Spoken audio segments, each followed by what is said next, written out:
I'm Jim Collison, live from the Gallup studios here in Omaha, Nebraska, as well as our office in India. This is Gallup's Called to Coach, recorded on June 19th, 2018.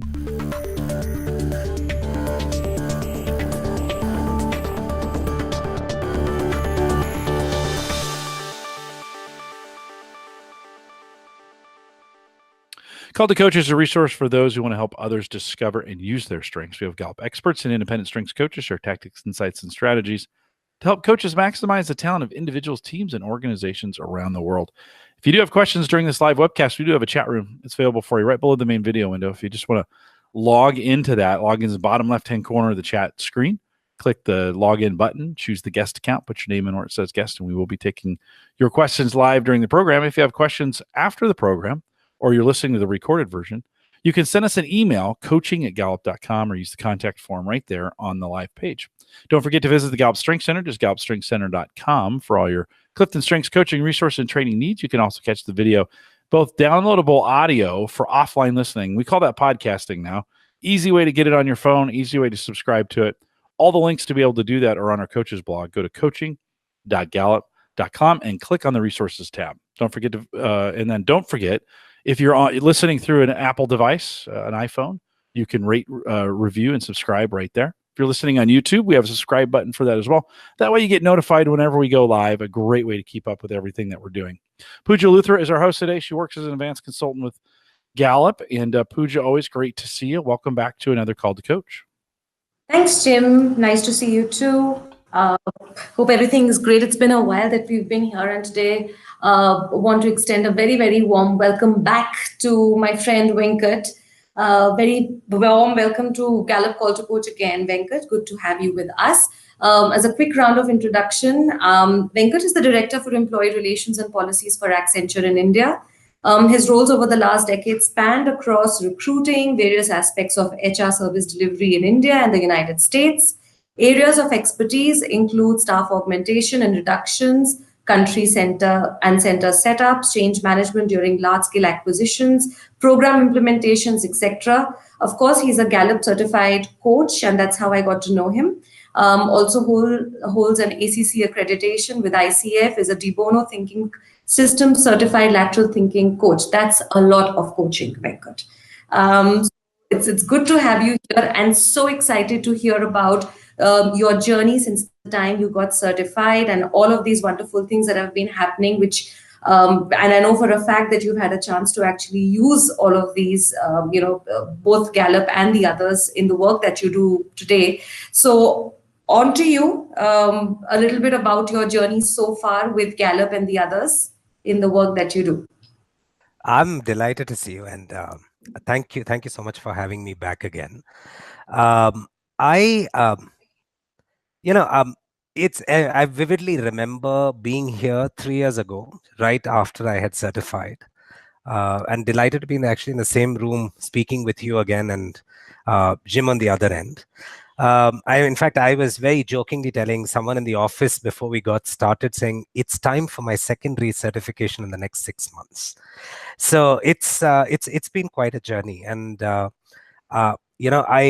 I was a novice when we started. I still feel like a novice. And I think the reason for that is, I think with every passing day that I use, the Strengths Finder and the various other tools that we have access to, my own discovery of what we can do with it, being playful with, the way of, what learnings each of the tools offer, my awareness of myself, the teams that I work with, and the opportunities that unfold every single day have been limitless, to say the least, over the last 36 months of being a certified coach.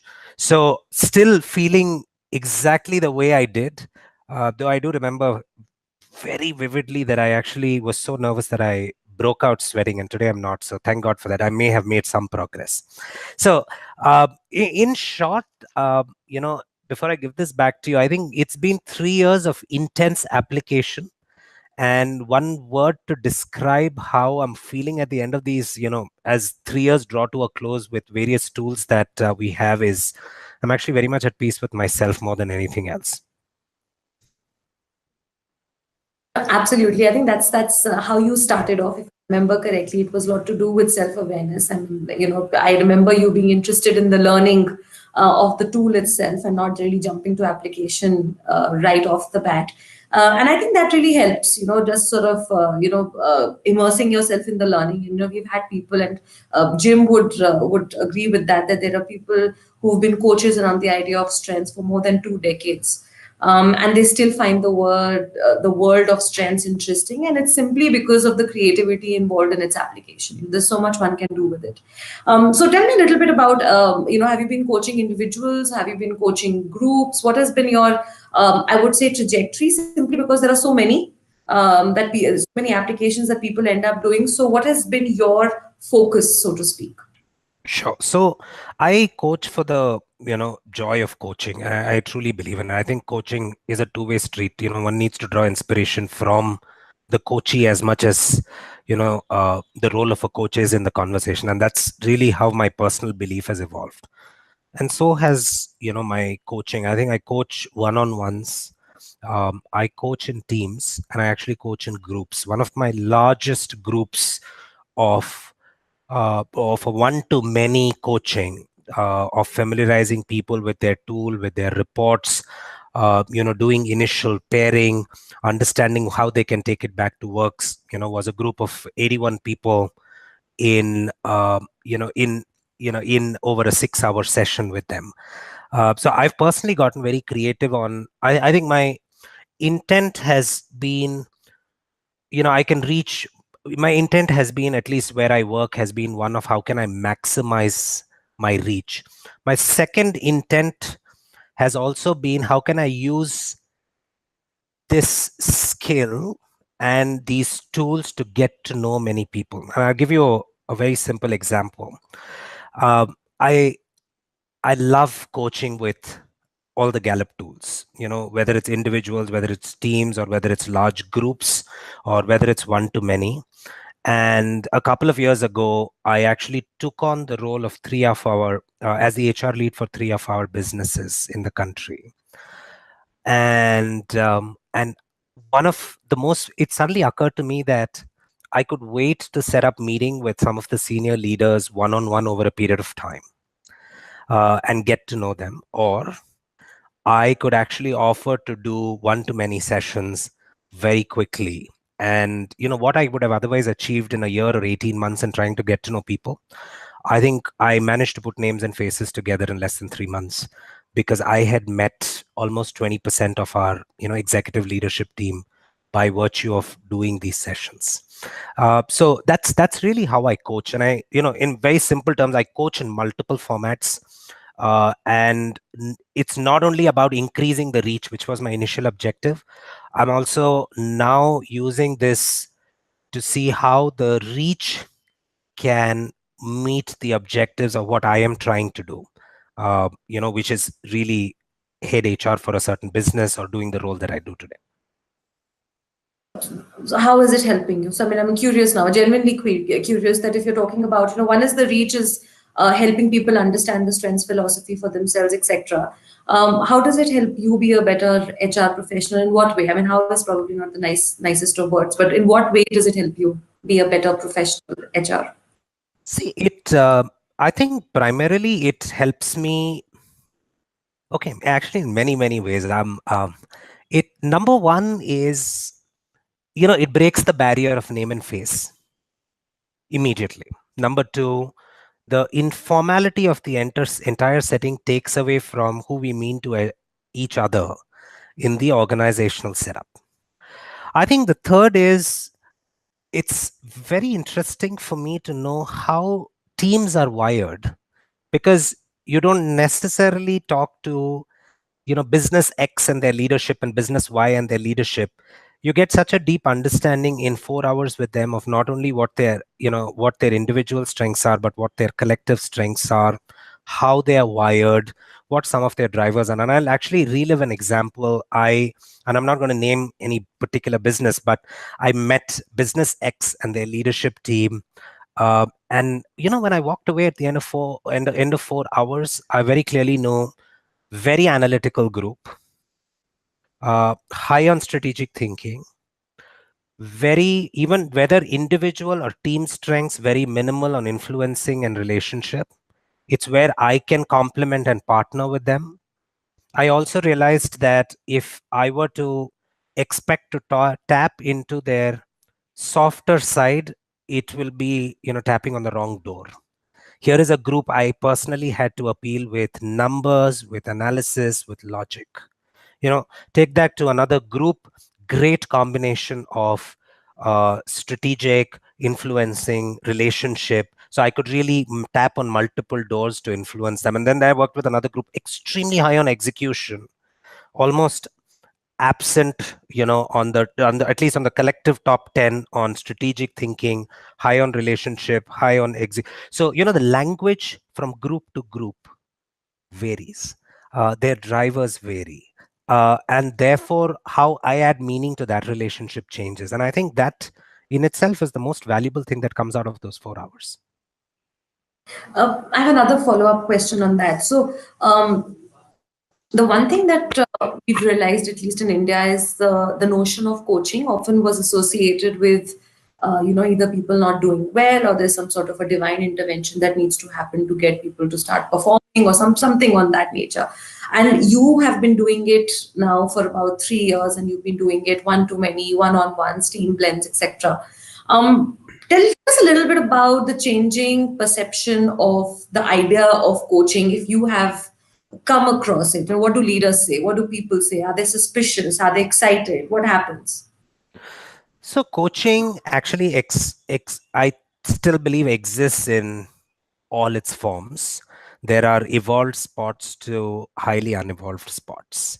For example, I spent 2 days with a group of executives last month, teaching them the basic skill of coaching. We weren't, just teaching them what coaching means, how is it different from other disciplines, etc. And here were experienced professionals, 15, 20 plus years of experience, to whom the aha moment was to know the difference between what coaching is and what it is not. But on the other hand, I think the other extreme of this is, you're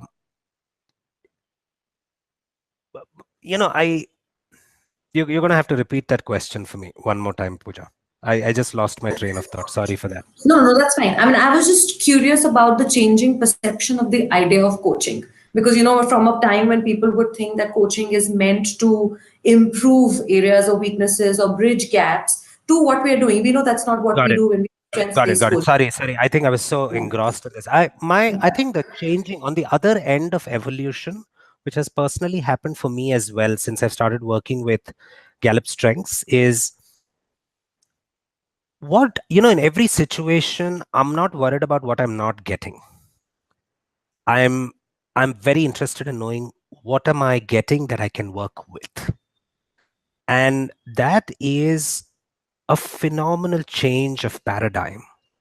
And now to come back to saying coaching, performance, I think conversations, for teams, and therefore consequently for any organization, that actually absorb the strengths-based philosophy. If you're approaching anybody's development from a standpoint of saying, what am I getting that I can work with? It shifts the paradigm to abundance than one from scarcity, because you're actually exploring on how to tap into what the person's naturally good at. How do you maximize it for the team? How does it fit in? Who does the person complement? So on and so forth. So the entire conversation is no longer with teams that adopt this philosophy about what you don't have. So you think that that's something, that paradigm shift, so to speak, has happened for the organization, or at least for the leaders that you have managed to touch? Do you think it has been easy? How has the journey been for them to get from that scarcity to abundance frame of mind? So it's several decades to 2 years, right? Wiring takes a lot to change, but I think it's extremely heartening when you walk across a team. So is it top of mind? Is it starting to become more conscious recall? Yes. Do we slip back, including me, into saying, oh my God, I'm not getting this in this moment? Yes. But it's really the reduction and the bounce back right, that we are starting to see. It's the conscious recall that we are starting to see, that I really love seeing on teams. And I think, to me, the ultimate testament is when somebody on a team actually turns around and says, on any team, just turns around and says, that's not a strengths-based conversation.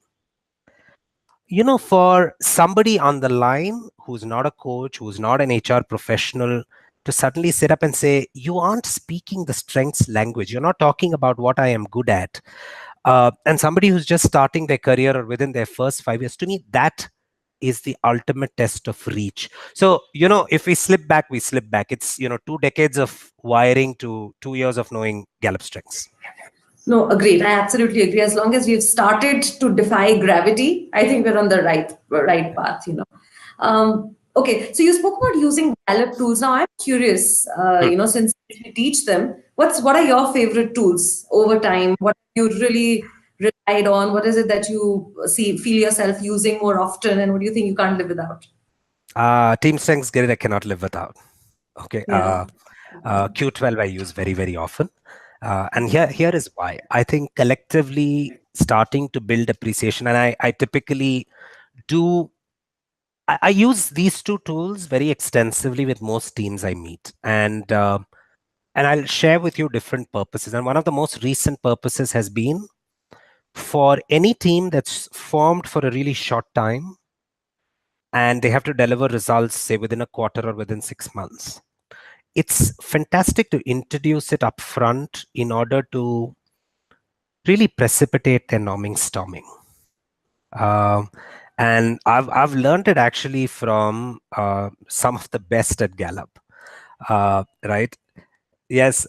So what really happens is when you bring a new team together, not just do the Q12 but do the team strengths, and take the discussion one step further to say, how do you think a new joiner will feel on the team? If this is the top 10 collectively, if this is the bottom 5, how does a new joiner feel? How does conflict manifest? What is the thinking? Is it futuristic or present on this current team? Collectively for all of you as a group, how do you like to be recognized? What are some of your blind spots?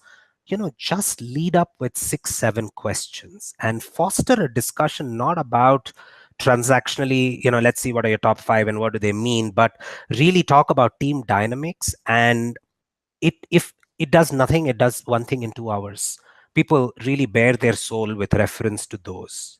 And I've heard teams say that I am shy and I do not speak up. But I'd like my voice to be heard. If I haven't spoken, I expect somebody, and conflict for me, I've heard people say conflict for me manifests in a very passive aggressive manner. If I'm not saying anything, it means I'm really upset with all of you. I need all of you to recognize it. It would take years for people to say something like that to each other in the absence of these tools. And it is just wonderful to see that manifest. I think the other place where I use it is, whenever a team, and I think the Q12 really supplements to talk about the needs in both the teams, in all these situations. There is also, for example, I would lead with a Q12 and then go to team strengths, provided the team static, there are 1 or 2 stark changes, but they themselves are going through it, changes and variables in their environment. So which means it's, the team static, but their environment is so dynamically changing that I'd focus on the Q12. The third application for me personally, which I've realized, is you have to use both these tools with a purpose. And the purpose is, what is my exam question? What do I want to get out of this discussion? If that is unclear, no amount, and the discussion is really theoretical at best. So I insist that every team that uses any of these tools very clearly articulates, the leader of the team articulates, and then everybody agrees that that's what they're working towards or answering, is what am I solving by looking at my Q12 results? What am I solving by looking at my team strengths? Because the lens on which questions to focus in Q12 changes the minute I change my question, because what becomes important becomes different. And similarly, what I use in my collective team strengths starts to shift, the domain shifts, the actual themes that I pick will shift. So the exam question is important. Personally, I think I would go as far as saying it's pointless if you don't have an exam question to randomly look at the two reports. Great. And for the uninitiated, Q12 is Gallup's engagement philosophy. So it talks about the 12 basic needs that people need in order to be emotionally attached at work. So that's how I'm marrying the two. And I believe, we talk something about that. Of course, you would probably be aware about the Gallup path, which is where you start with strengths. And it's important to take the environment into consideration, because while my strengths may be put to use, there is the environment which impacts the way I feel on an everyday basis. So I'm glad you said that. That's exactly what Gallup also says, that it has to be goal focused. I mean, we're not working with a toolbox that we'll go and apply our tools everywhere. It's always an outside inside approach, which is to say that what is our goal today, and goals shift in this dynamic environment. The team could be new, people could have left, the leader could be new, the work domain could be new, they could have acquired a new geography. I mean, any change is literally an excuse whether one is in consulting or not. So in your case, it's project based. But I was just doing a session, Venkat, just about 10 days ago. So it was not a consulting framework. It was a corporate environment. But they insisted that even in a corporate environment, teams kept coming together to do different projects and kept disbanding as well. And they thought an absolute merit in using the idea of team strengths grid whenever a project team would come together to do anything. So it's equally applicable elsewhere. And I'm glad that, you see the point of having a goal-focused approach rather. Otherwise, what I've seen it tends to become, the soft and fuzzy sort of a conversation without any goal orientation, which we don't want. Yeah. So tell me more about, you spoke about it's helped you as an HR professional, breaking the ice and getting to know people in one go and all of that. If you were to get into specific facets of your work in terms of applying, now strengths is not a standalone philosophy. We all know that it needs to be integrated in whatever it is that we're doing currently. So any specific practices, etc., that you have initiated or you have driven or you've been a part of within your organization or otherwise, where you think strengths has fit in beautifully? Actually, yes, I think I'll respond to that a little differently, Pooja. I think it is not about, and I do want your perspective on this. It's not about incorporating, it's about making strengths a part of everything that you do. It's not necessarily about, and maybe I didn't understand your question very well, but the way I heard it, there are no initiatives that focus on strengths, but I think the intent is everything that I do, how does it in some form incorporate a strengths-based philosophy? Exactly. Okay, so it is as I talk about this, right, my personal experience today is I'll give you a live example. I'm potentially speaking with a team day after tomorrow, and they are a virtual team, and they have Pooja, they have Q12 scores like I have not seen on any report ever. They're on the 75th percent. It's a virtual team of 20 plus people. They have all their scores in the dark green, 75th percentile on their Q12. And they are absolutely happy as kites, and they're doing it as a matter of ritual now that they do this every 6 months. And this time I suggested to them that we just don't look at the results and stop at being happy. And I said, let's define a goal. Let's define why do you want, to what end are you going to discuss these results? And let's also talk about, what keeps your results here, right? And what are some of the business outcomes you can point this towards? So that's the discussion that we're actually getting into. I think just from a initiative standpoint, I think I've covered it, right?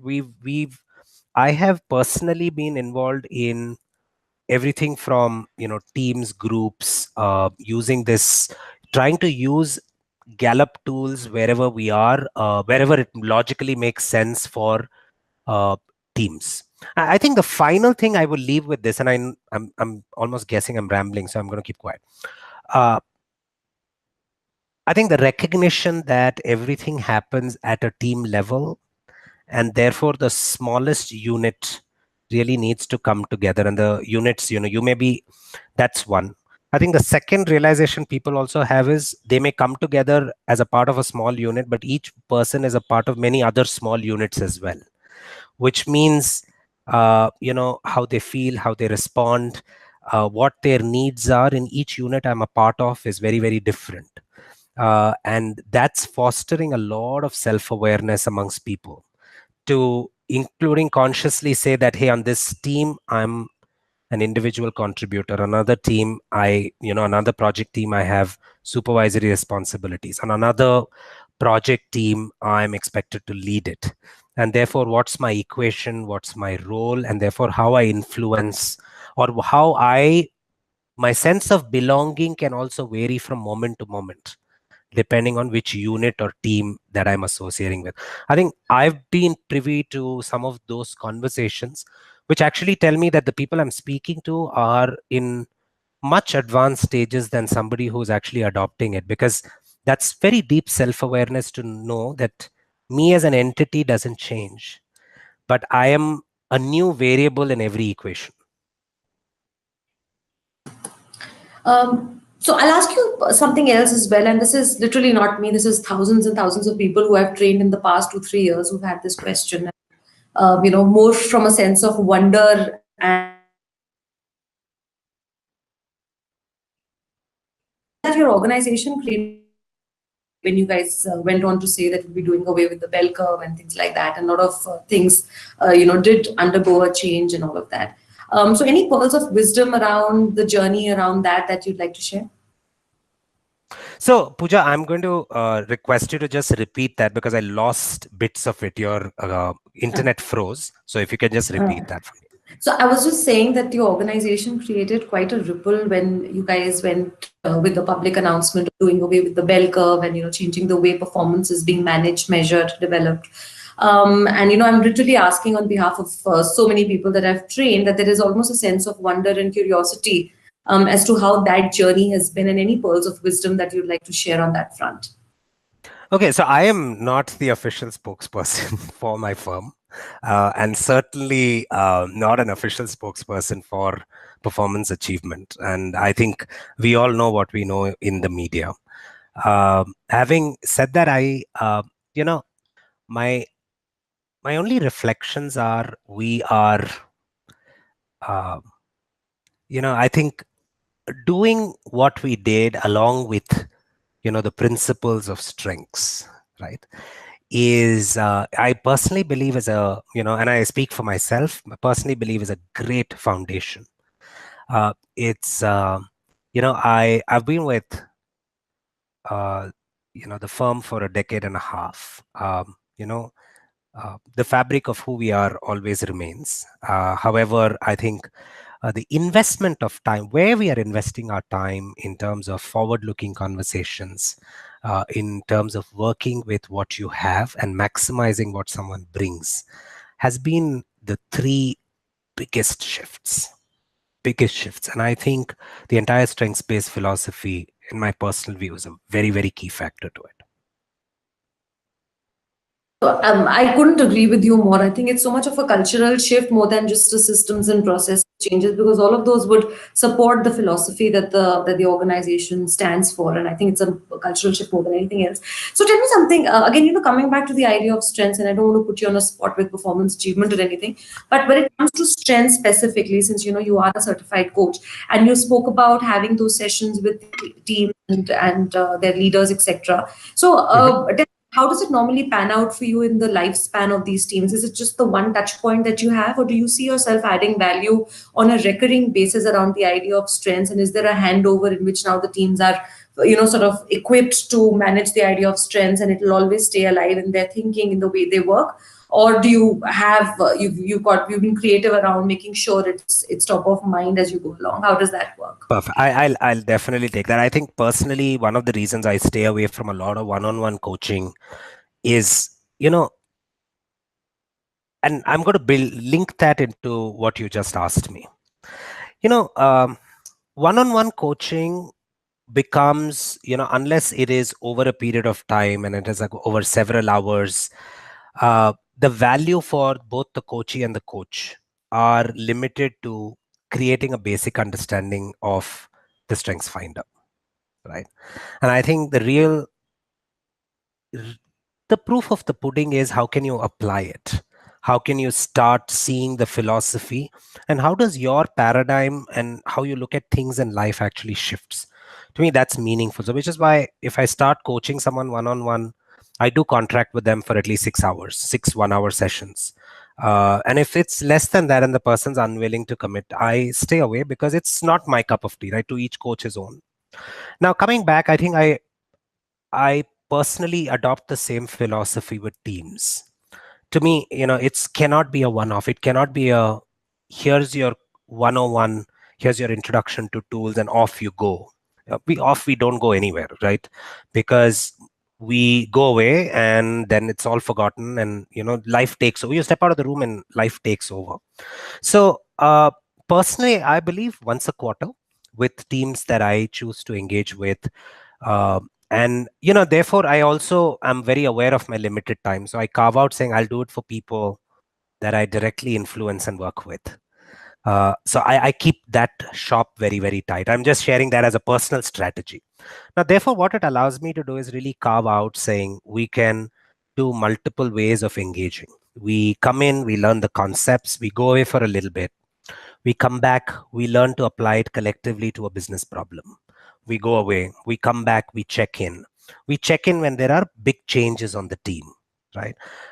We again go away, and then we come back and to say, hey, we're planning for the next year, right? Where are we as a team? How do we feel about what we've achieved? What's the health of engagement of our team? And how do we point our strengths now towards our next year's objectives and priorities? So it's very logically through the year, at least 4 connect points. That keeps the conversation alive because you're meeting and everything else starts to build around it. So tried and tested, at least over the last 2 years with teams I worked with, I refrain from one-off engagements unless I'm really doing it to where the purpose is to build awareness only.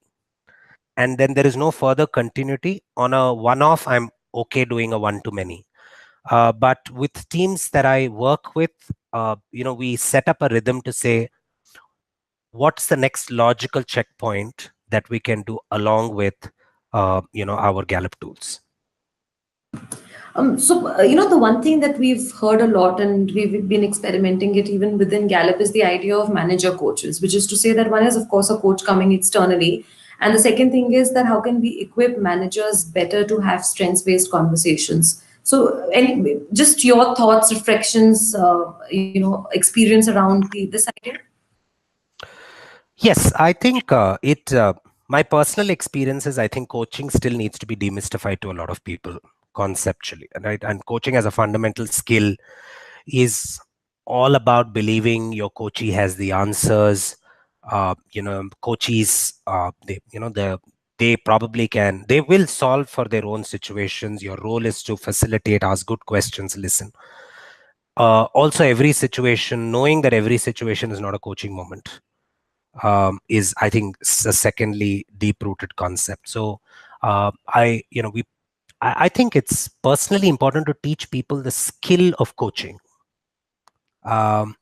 as they are learning tools to coach. And I think when that happens, when Strengths Finder is available to every single employee, I personally run a session which is actually comprises of 24 activities, and they've all come off from our 5 days and things I may have learned from other groups. Now, the way we do this is, how do we equip managers to be better coaches day to day? I think the fun way really works. Okay. I truly believe you either serve food or you have fun, people will show up. So the fun way, 16 activities, it includes everything from who are you, what do I need, what do I bring, the various activities. It's all bundled. So what we do is we bring that team together and their manager, and we run these. They get to know their teams, and subsequently we say that do this as a follow-up. So what happens is the manager has now spent time doing, share your top 5, do speed dating, love, hate, envy. You pick up each of these, you've played. And I think the manager's had 4-5 hours observing his or her own team. And then they can take this as a conversational, to their formal setup, because they all now have a common language. My personal tip that's just coming to me, Pooja, is please don't send one person at a time. If you're listening to this and you are adopting the strengths-based philosophy, my personal recommendation is don't send. If you have to get 20 people into a room, please don't send one from each team. You'd rather send 20 from the same team, because by the time you get the last person in from the first team, the first person's forgotten what you taught them. It's pointless. So one of the best strategies is, teams are the smallest units where work happens. Do everything that you do with Gallup tools with teams, right? So, that 4 hours, it doesn't need so much strategic planning that you have to send 20 people to, 20 programs. No, absolutely. And I think that's the first principle of when we teach, we say that a strengths-based team is a team that has some amount of interdependence. So it's assumed that people work together, they rely on each other, and therefore can supplement or complement each other's talent. So it's very important. You can't have a group of strangers. Yes, for education, why not? But when it comes to actual application, then you would need a team that generally works together. Excellent. Anything else in terms of, since you did use the word a tip or a technique, anything else coming from a coach of 3 years, 4 years, anything that you'd like to tell our groups that have just recently become certified or planning to get certified in terms of, be wary of or be excited about, anything that comes to mind? So don't be wary of anything. Have fun with it. Yeah. I just think I think it's for me, Pooja, it's been a journey of building my self-awareness. I have discovered myself as a person. I have grown using the Strengths Finder and its various applications. I'll give you an example. I personally am very much at peace with who I am now than I was 3 years ago. Of course, age plus whole other variables adding in the mix. So I cannot make an equation that tells you how much of it was Strengths Finder. But I'll give you an example. I'm very deeply aware that my strategic, which is number 1, and my connectedness, which is number 10, are so deeply interlinked, which is what makes me very perceptive, which is what actually can allow me to sit in the corner of a room, observe what's going on, almost feel the pulse, know where the conversation's headed, almost a few seconds before I know the person's just going to put their foot in their mouth and this conversation's going to go south. I also know that it is one of my deepest balcony pairs, because nobody knows what's going in my head, and they don't understand why I said, if you had just listened to me the very first time. So it takes, but what it's done is, I know it's my deepest balcony. I know it's my biggest strength. What it also helps me do is, today, I consciously manage when the balcony is about to rub off. I use my communication to explain. I invest that time. So I'm learning how to smoothen off those rough edges. My tip to the coaches is have fun with it. Give it meaning, give it your own language. Own it, because what a theme means to me means something else. And my final tip to coaches is, the tool that you're working with is an outlook to life. It's not a tool.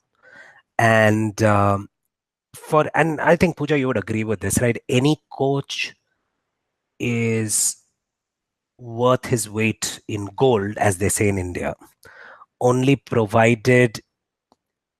Actually, I say this in classrooms very often. I say, your job as a coach is with yourself, and the job of a coachee is with themselves, which essentially means you need to be aware, am I asking the right questions? Am I listening?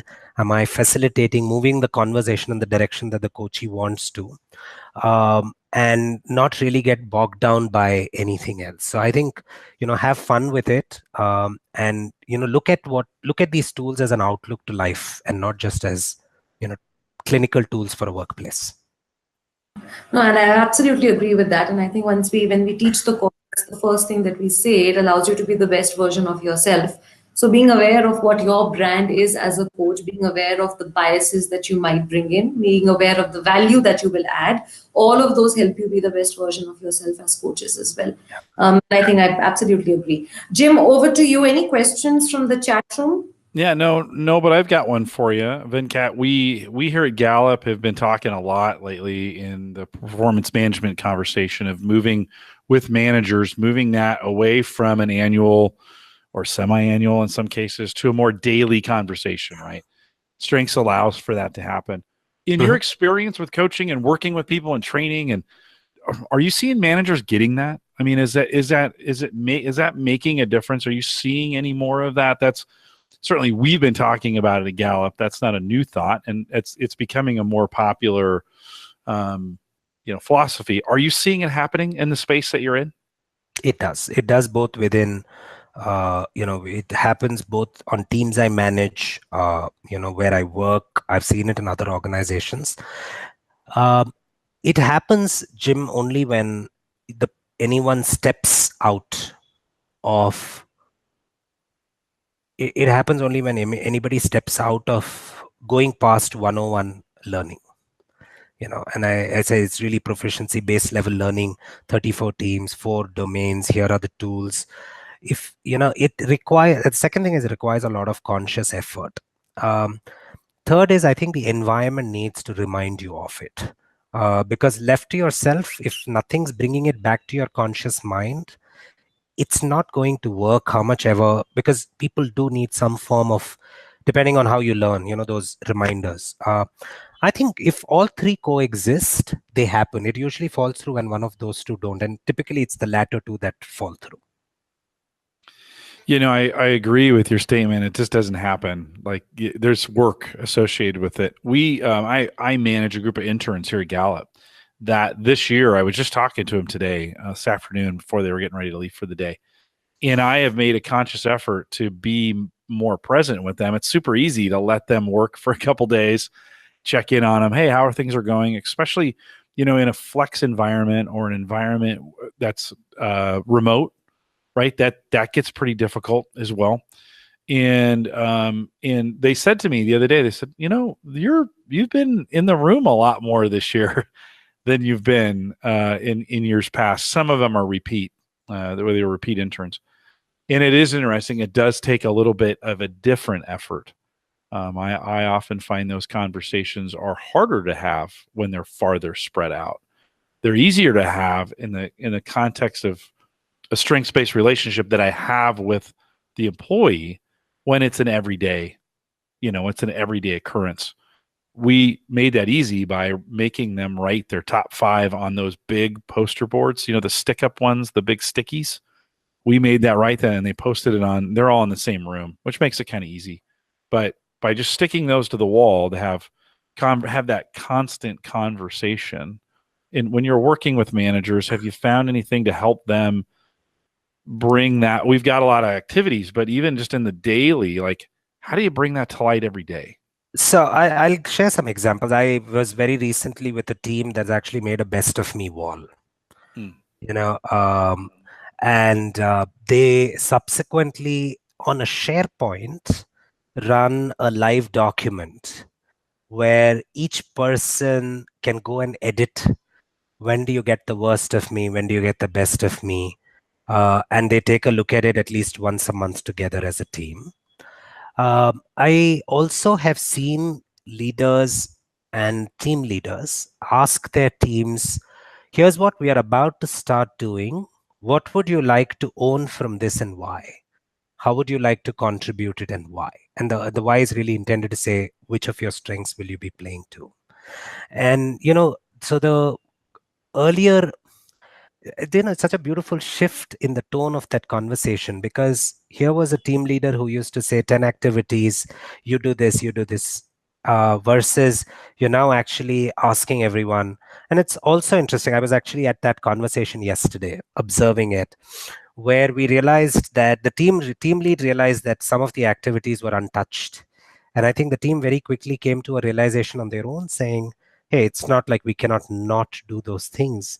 So who has which one of us can point some of our strengths to deliberately take care of these. The very, very rich conversations. I think everything. So, Jim, to answer your question, it's, I think, visual reinforcement. It is, so there is visual reinforcement. There is also reinforcement by way of fast tracking, norming, storming that happens. There is the fact that it's available to every single person. Access to a coach as well as the Strengths Finder reports. And finally, I think structurally, if that's the tone of your discussions twice a year to take stock of how you've performed, I think it really seals the deal. When, one of the things you just, when you were saying that, something sparked inside of me of thinking, like, when you're working with teams and they start to get it, like the right, we post things on the wall, we can have conversations, best of me, some of those kinds of things. But from experience, the moment when the team starts to get it, what do you look for, or what happens? And this is working, like they've got it. Because certainly you've been in groups where they don't get it, and it's just like pulling teeth, right? To get anything done. What do you look for when a team is getting it? First is this. Right, that just happens because when you're with them, it is the ease, it is the fluidity of energy amongst them, it is lack of walls, it's the seamlessness of it. It is constructive, now tangible. It is constructive, it's forward looking, it is not scarcity based, and I truly believe it's with, every question says, what are you bringing that I can work with? That's really it. That's the very touchy-feely fabric of what the team, in my experience, looks and feels like. Mm-hmm. I'll add to that because and when we go back, Jim, to clients, who've been using it, and I know that they've just got it, is when they rely on humor to almost tease each other around claiming the strengths. So it's no longer a formal conversation. It's like, I see your discipline. Oh my God, you're a maximizer. They'll start talking about those things. And whenever humor comes into the picture, or whenever some amount of, I don't want to say leg pulling, but just in a nice sort of a way, when they're trying to do some of that, I know that they've got the idea. They've got the idea. If they're seeing the basement, so to speak, they're also seeing the balcony. They know what they're talking about. So for me, that's getting it. One more puja to that is individuals actually offering up, saying, that's my learner playing up. Yeah, right? yeah. Hey, see, I just had a very deep balcony, and I've even heard individuals correcting another, saying, did you just label me?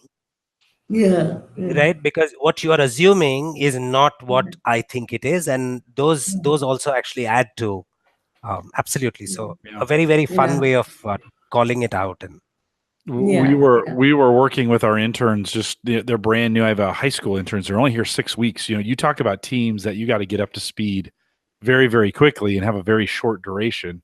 We get them for 6 weeks. So last week we were having that conversation, and I saw them move in their chairs. Like, they sat up, they leaned forward, and they started smiling. And then I knew, it's like, all right, we got them. Like, we can do some things now. They're engaged, they're excited about this. And I think as coaches, as managers, when we're having those moments, we really need to watch for that body language, that change in the room's atmosphere, and take advantage of that, because you can move them very, very quickly. I think, right? Once that starts happening, they move very, very quickly. Yeah. Speaking of moving very, very quickly, we are at the end of our time. Pooja, spend a little time taking us out here, and let's thank Venkat for coming. And that's all the questions that I have. Of course, I have a zillion more, which I will hound Venkat later on. But I think it's been super helpful. It's been super informative. It's been absolutely, some of my favorite discussions on this forum are the ones that are application based. How have you used it? Everybody understands intuitively the idea of strengths, but as soon as, people can cite examples of this is how it's been like, this is how it's panned out, that gives me enough, like you said, the proof of the pudding sort of a thing.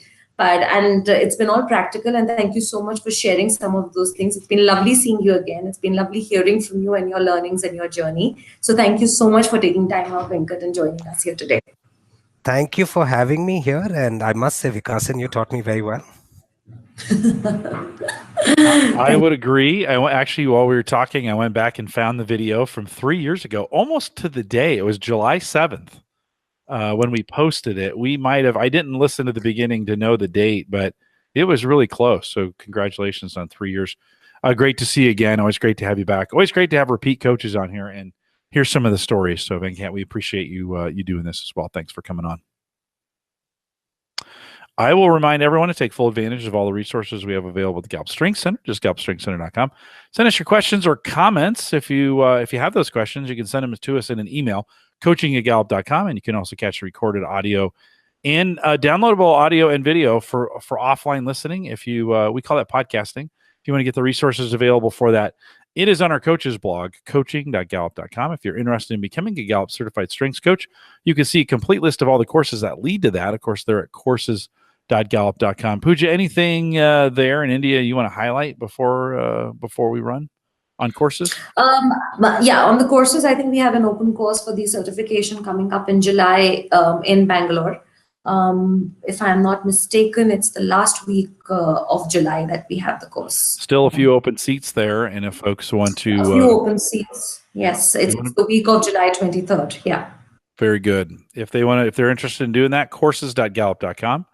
And or you can fill out the contact form right there on the live page. Don't forget, if you want to see all the future webcasts that we're doing, if you're catching this brand new to you, visit gallup.eventbrite.com. Join our Facebook group as well by finding that at facebook.com/group/called-to-coach. We'd love to have you join us in that group. Thanks for coming out. Thanks for listening. Thanks for downloading and all the things that you do. We appreciate you coming out today. And with that, we'll say goodbye, everybody.